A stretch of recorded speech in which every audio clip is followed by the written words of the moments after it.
Wokisme, c'est bon, notamment la théorie du genre que vous connaissez. Vous avez vu la HAS, la Haute Autorité de Santé, qui vient de dire que les 16 ans, désormais, on va leur faire le feu vert dès qu'ils voudront faire une transition pour qu'on puisse commencer hormonothérapie, qu'on puisse remboursé par la sécurité sociale, tant qu'à bon, faire. donc, il y a ce mouvement. Pourtant, les autres pays sont en train de rétro-pédaler. Mais la France, elle ouvre ça. Une certaine ministre ancienne, Anne Génotet, a dit que ça n'existait pas. Hein, vous voyez, vous vous rendez compte, on nous parle d'énarques, personne qui soi-disant dirige la France. Elle nous dit que la théorie des genres n'existe pas. Le programme Evras, c'est comme vous l'avez dit, apprendre à faire des sucettes très tôt, dire aux enfants les belles pratiques qu'il y a à avoir et compagnie. L'entrisme LGBTQIA+, par exemple, je vais vous donner un petit exemple tout bête. Dans le foot, tout bêtement, on va dire aux footballeurs, eh bien, vous devez porter un brassard LGBTQIA+. Ils n'ont pas le choix. Hein.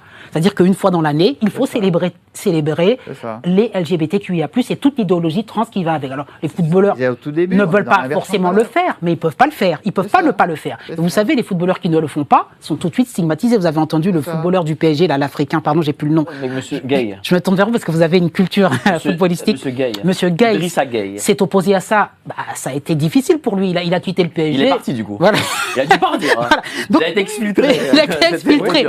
Les journées, je prends dans les universités que vous savez qu'il y a des journées LGBT gays, c'est-à-dire qu'il y a une journée qui est consacrée à cela. Et il y a une journée aussi qui est consacrée au voile dans les universités où il y a l'islamisme et tout ça, et où il y a même des étudiants qui qui se voilent, en France, pour pouvoir en solidarité. Enfin, je vous donne tout ça, c'est-à-dire que j'ai toujours dit, le wokisme, c'est une bête à, une hydre à 15 000 têtes. C'est extrêmement difficile. Et si on parle, je reviens à la notion des valeurs et du diable, vraiment, moi, à travers le wokisme, je vois quelque chose de diabolique. Je continue sur la déconstruction, mais c'est juste pour vous dire que si je parle de Disney, ils mettent du wokisme à toutes les sauces. Par exemple, la princesse ne veut pas se faire embrasser par le prince parce que, mon Dieu, qu'est-ce que ça veut dire qu'un homme sauve la princesse en l'embrassant? Ça, c'est misogyne. Il faut déconstruire l'homme. Donc, on va peut-être mettre deux femmes ensemble. Ils nous ont mis récemment dans un dessin animé Pixar un personnage trans.